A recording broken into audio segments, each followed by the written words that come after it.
Hey everyone, it's Richard Metalfan here, bringing you guys an old school album review, and I'm basically reviewing the albums that I have not covered just lead up to the band's new album.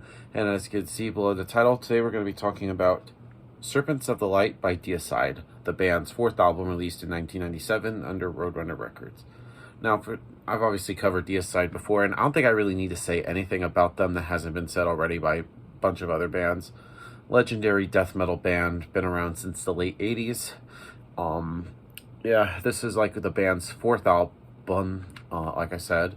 And then this is kind of like after their success of like their first three albums being the self-titled Legion and Once Upon a Cross, Deicide went to the studio and to release Serpents of the Light. Now, with this album compared to Once Upon a Cross, this album is a little bit different compared to it. Not to say that just like a whole 180. For one thing, like musically, it's a little bit different, but it still retains what makes Deicide Deicide. Production on this album is great. Like, I think Deicide has great production. The vocal work from Glenn Benton is just typical as always, just those little guttural growls and then the high screams. And then his bass playing is, I guess, the only thing I have wish on Deicide's albums, I kind of wish the bass was all turned up a little bit. The drumming from Steve Ashim, like has some really sick beats, and just like the drumming is really tight that he does. And then the guitar work from the Hoffman brothers, Eric and Brian, both of them come up with some really great riffs. So, without further ado, let's dive into this album track by track. Now, starting things off is the title track, Serpents of the Light. Now, right from the get-go, this has a crispy and sweet guitar tone. The bass is on this song is pretty evenly mixed, and the drumming here is amazing. And Glenn sounds great, and the chorus here is the shit. Like, it's literally just so catchy, and everything about this is excellent. I think it's a great way to start off Serpents of the Light. And then we get to Bastard of Christ. Now, this is one of the shorter songs on the album. Glenn's voice is really mixed between the hollow growls and the sharp scream, and I thought this is one of the most interesting songs vocally in terms of like the different styles that of Glenn's voice that he does on here is really great. Next song on the album is called Blame It on God. Now, this song is just riff central. There's some really super ordinary riffs, has some really diminished arpeggio tremolo pick riffs before Glenn's voice enters. It's just kind of a linear three semitone build up in the scale and the lead into the verse, which is sort of like a riff that you would teach, like especially if you're just starting getting into death metal. And this type of tone up variation and then the riff back to the main riff, and this time is used the chorus. I think it's a really good song.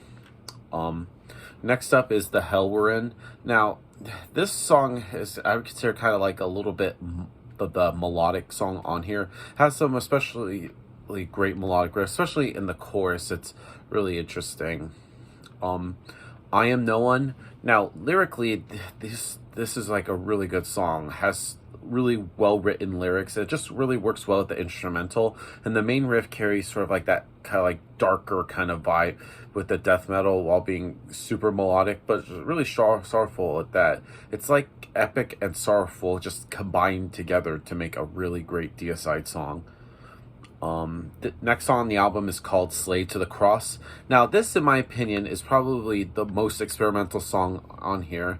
And this has some really great melodic tones, which is really uncommon for a raw death metal song, because you don't really see bands do like the melodic in there, unless, because of course, like around that time, this is 97, then around, even before that, there was like the Gothenburg scene in Sweden that started doing like the melodic death metal movement.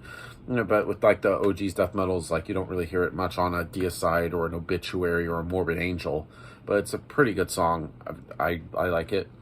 Next up is Creatures of Habit. Now, this focuses on a violent and raw side of like the riffing. It's just a banger of a song. Believed the Lie. Now, this has like a really catchy chorus. I pretty much would put up there as well as with the title track. Has almost a bit progressive in terms of the riffs, and Glenn's voice is insane. It just really fits well with the song. Then we get to The Truth Above.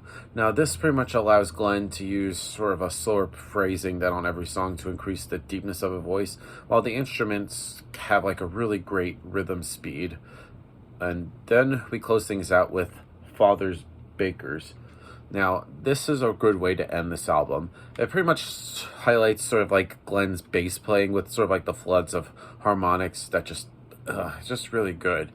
No, overall, Serpents of the Light by Deicide, I consider this kind of like a very underrated album. And like I said, I consider it kind of like a very experimental album in terms of like the sort of like melodicness in there. They're into like the different kind of like riffs that we're not used to hearing on like this self-titled Legion or Once Upon a Cross. So if I had to give this album a score, I'm going to give Serpents of the Light by Deicide a solid 9 out of 10. So yeah, that's my review of the album, guys. Let me know in the comments what you guys think about it, and I'll see you all in the next video. And as always, keep it metal.